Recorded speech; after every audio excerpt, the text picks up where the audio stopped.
जय हिंद जय भारत बंधुरा তোমরা হচ্ছে ডিফেন্স লাভার চ্যানেল। দেখো ইতিমধ্যেই কিন্তু গোর্খা রাইফেলের তরফ থেকে অর্থাৎ গোর্খা যারা পছন্দ, যারা গোর্খা হওয়ার পছন্দ, গোর্খা ফৌজি, তারা কিন্তু এই অপরচুনিটিটা কিন্তু কাজে লাগাতে পারো। দেখো গোর্খার তরফ থেকে আবার একটা ভ্যাকেন্সি রিলিজ করা হয়েছে। কিছুদিন আগে আমি ভিডিও করেছিলাম, খুব বেশি হলে 3 সপ্তাহ আগে আমি বলেছিলাম যে তোমাদের জানুয়ারি মাসে গোর্খার ভ্যাকেন্সি আসবে। তো তোমরা কিছুজন আমাকে দেখছিলাম যে কমেন্টও করছিল যে তুমি বলেছিলে যে গোর্খার ভ্যাকেন্সি আসবে, আসেনি, তুমি মিথ্যেবাদী। দেখো গোর্খার ভ্যাকেন্সি এসেছে। দেখো ভাই একটু ওয়েট তো করো, ভিডিও ঠিক আসবে। ঠিক যখন বলি না ভ্যাকেন্সিগুলো আসে, ঠিক আসে, হয়তো একটু তো তাদের অফিসিয়াল কিছু কারণের জন্য লেট হতেই পারে। দেখে নাও আজকে যে পোস্টগুলো বলছি সেটা হচ্ছে helper, store keeper, account clerk, billing clerk. ঠিক আছে, তোমাদের কিন্তু গোর্খার যে জিডি পোস্টটা ছিল সেই জিডি পোস্টটার কিন্তু ভ্যাকেন্সিটা হোল্ড করে রাখা হয়েছে, কিন্তু এই যে বাকি পোস্টগুলো যেগুলো আমি তোমাদের বলেছিলাম সেগুলোর ভ্যাকেন্সি কিন্তু রিলিজ করে দিয়েছে। যেমনটা ভিডিওতে বলেছি সব কিন্তু মিলে গেছে। ওকে, তোমাদের এটা কিন্তু 20 তারিখ থেকে আবেদন শুরু হয়েছে এবং ফেব্রুয়ারি মাসের 5 তারিখ পর্যন্ত কিন্তু তোমার এটা আবেদন চলবে সমস্তটাই। এটা হচ্ছে একটা অফলাইন ফর্ম, কোনো রকম অনলাইন ফর্ম না। একটু যে ডিটেলস জানবো দেখো পরপর জানার চেষ্টা করব, ঠিক আছে। তোমাদের এখানে ওভারঅল ইন্ডিয়া বেসিস এটা জব হয়ে থাকে। স্যালারি কিন্তু 11,000 থেকে 18,500 টাকা পর্যন্ত দেওয়া হবে। দেখো এই ভিডিওটা করার আমার প্রথমত কোনো উদ্দেশ্য ছিল না, কয়েকজন কমেন্ট করেছিল যে মিথ্যেবাদী বলে, আমি তার জন্য ভিডিওটা আমি করছি এবং ভিডিও শেষে কিছু কথাও বলবো আমি। তো প্রত্যেকটা পোস্টের জন্য কিন্তু কোয়ালিফিকেশান এখানে দেওয়া রয়েছে। যেমন তুমি হেল্পার জন্য আবেদন করতে চাও তাহলে মাধ্যমিক পাস লাগবে। বিলিং ক্লার্ক অর্থাৎ ওই যারা বিল টিল যারা বানাবে, তাদের যে ক্লার্ক করবে, তার ক্লার্কের কাজগুলো, তাদের উচ্চ মাধ্যমিক পাস লাগবে, কম্পিউটারের জ্ঞানও লাগবে। যারা অ্যাকাউন্ট ক্লার্ক হবে তাদের বিকম লাগবে, যারা স্টোর কিপার হবে তাদের গ্র্যাজুয়েট লাগবে এবং কম্পিউটার নলেজ লাগবে। অ্যাসিস্ট্যান্ট ম্যানেজার যারা হবে গ্র্যাজুয়েট এবং ইকুইপমেন্ট নোটিফিকেশনের এইসব কিছু জ্ঞান, ইকুইপমেন্ট কোয়ালিফিকেশনের কিন্তু সার্টিফিকেট বা জ্ঞান বা ডিগ্রি থাকতে হবে। ওকে, সমস্তটা এটা হচ্ছে অফলাইন ফর্ম। তোমাদেরকে অফলাইন ফর্ম কোথায় পাবে সেটাও বলে দিচ্ছি, জাস্ট একটু ধৈর্য সহকারে দেখতে থাকো।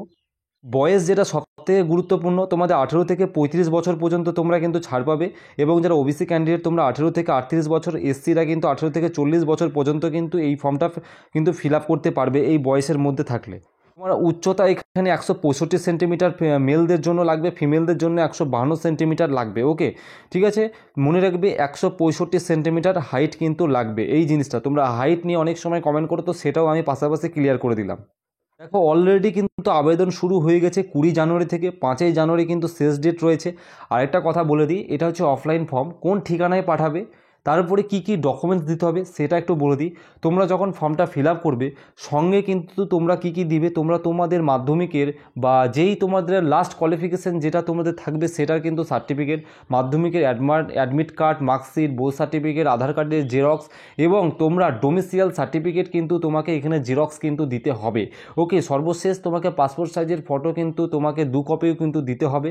কিভাবে পোস্ট করবে, কোন ঠিকানায় পোস্ট করবে, অ্যাপ্লিকেশন ফর্ম কোথায় পাবে, দেখো অ্যাপ্লিকেশন ফর্মটা তোমরা আমার টেলিগ্রামে পাবে। আমি আমার টেলিগ্রামে অ্যাপ্লিকেশন ফর্মটা দিয়ে রাখছি, সেখান থেকে গিয়ে তোমরা পরপর স্টেপ বাই স্টেপ ফর্মটাকে ফিল আপ করে তোমরা কিন্তু আমি যেই ঠিকানাটায় বলছি সেই ঠিকানায় কিন্তু তোমরা পাঠিয়ে দেবে। এই যে ঠিকানা, এই ঠিকানায় কিন্তু তোমাদের পোস্ট করতে হবে টু গোর্খা রিক্রুটিং ডিপোর্ট যেটা হচ্ছে কুন্দ্রা ঘাট, গোরখপুর।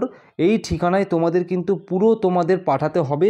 তোমাদেরকে যখন তোমরা অ্যাপ্লিকেশন ফর্মটা ফিল আপ করবে, অফলাইন ফর্মটা পোস্ট করবে, তোমাদের কিন্তু এই ঠিকানায় পাঠাতে হবে। সেই অ্যাপ্লিকেশন ফর্ম যেটা তোমাকে ফিল আপ করে কিন্তু তোমাকে পাঠাতে হবে। প্রথমে তো তুমি কোন পোস্টের জন্য আবেদন করতে চাইছো সেটা তোমাকে লিখতে হবে। তারপরে এখানে তোমার সমস্ত ডিটেলস লিখতে হবে, অর্থাৎ হাজবেন্ড, তোমার ফাদার্সের নেম, ডেট অফ বার্থ, বয়স তোমার 5/2/2025 অনুসারে বয়স কত হচ্ছে, এখানে একটা ফটো লাগাতে হবে। অর্থাৎ এক কথায় বলতে গেলে এখানে সমস্ত ফর্ম ফিল আপের ডিটেলস তোমাকে পূরণ করে কিন্তু খামের মধ্যে ভরে কিন্তু তোমাকে পোস্ট করতে হবে।